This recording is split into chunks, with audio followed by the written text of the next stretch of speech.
आस्था के सफर से लौट रहा एक परिवार नेशनल हाईवे पर सिस्टम की लापरवाही का शिकार होते होते बचा। दरअसल डोंगरगढ़ में मां बमलेश्वरी के दर्शन कर रायपुर लौट रहे प्रीतम जैन की कार पाताल भैरवी धाम के पास हाईवे पर खोदे गए 4 फीट गहरे गड्ढे में पलट गई।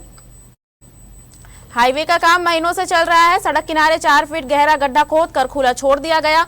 न बैरिकेड, न चेतावनी बोर्ड, न लाइट। बुधवार को बर्फानी धाम के सामने अंधेरा होते ही कार सीधे गड्ढे में जा समाई।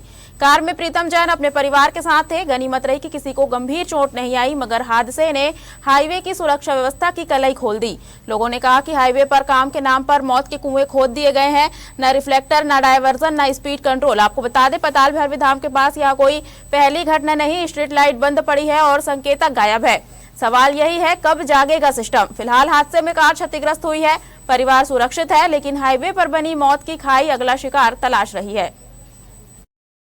एक परिवार जो कि अपने घर पर कार लेता है कुछ महीने पहले और माता रानी के दरबार पर जाता है माथा टेकने के लिए, उनसे आशीर्वाद लेने के लिए, मगर क्या ही पता था कि सिस्टम की लापरवाही की वजह से वो परिवार को आज एक बड़ा नुकसान झेलने की नौबत सामने में आ गई है। मैं भी राजनांदगांव के पाताल भैरवी माता मंदिर के पास खड़ा हुआ हूँ और एक परिवार जिसमें एक पुरुष है, साथ में उनकी वाइफ है और 2 नन्हे बच्चे हैं। अपने परिवार को लेकर के माता डोंगरगढ़ माँ बमलाई के दरबार गए हुए थे। करेला भवानी होते हुए डोंगरगढ़ के रास्ते माँ पाताल भैरवी के दरबार पर आए और यहाँ पर गाड़ी रोक करके पाताल भैरवी माता के दर्शन करने के लिए जाने ही वाले थे, मगर सामने जो तस्वीरों में आप ये गड्ढा देख पा रहे होंगे, ये गड्ढा सड़क बनाने के लिए या प्रशासनिक कार्य की वजह से इसे खोदा गया है।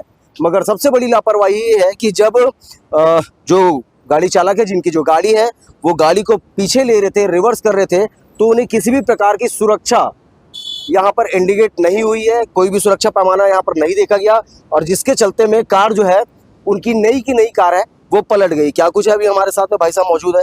भैया कहाँ गए थे और कहाँ से आ रहे थे? डोंगरगढ़ माता रानी से माता रानी के दर्शन करने के लिए। और क्या हुआ, किस प्रकार से हुई घटना यहाँ पर? रिवर्स ले रहा था, बस सडनली पता नहीं चला, गाड़ी एक तरफ झुकने लगा। फिर कोई भैया आगे बोले गाड़ी आपका नीचे जा रहा है, रुकिए। तो वो कुछ करने लगे, हेल्प करने लगे। इस बीच में गाड़ी और स्लिप हो गया, पलट गया। किसी प्रकार से आपके परिवार में किसी को चोटें तो नहीं है? नहीं, कोई चोट नहीं। लेकिन कहीं ना कहीं ये देखा जा सकता है कि अगर यहाँ पर सुरक्षा व्यवस्था कुछ बनाई जाती या बांस वास के बैरिकेडिंग लगाए रहते हैं तो सुरक्षा होनी चाहिए, आपकी गाड़ी इंडिकेशन होनी चाहिए। हाँ, इंडिकेशन रहता तो शायद वो बच जाता। देखिए, कहीं ना कहीं ये सिस्टम की लापरवाही है जिसका खामियाजा आम लोगों को भुगतना पड़ता है।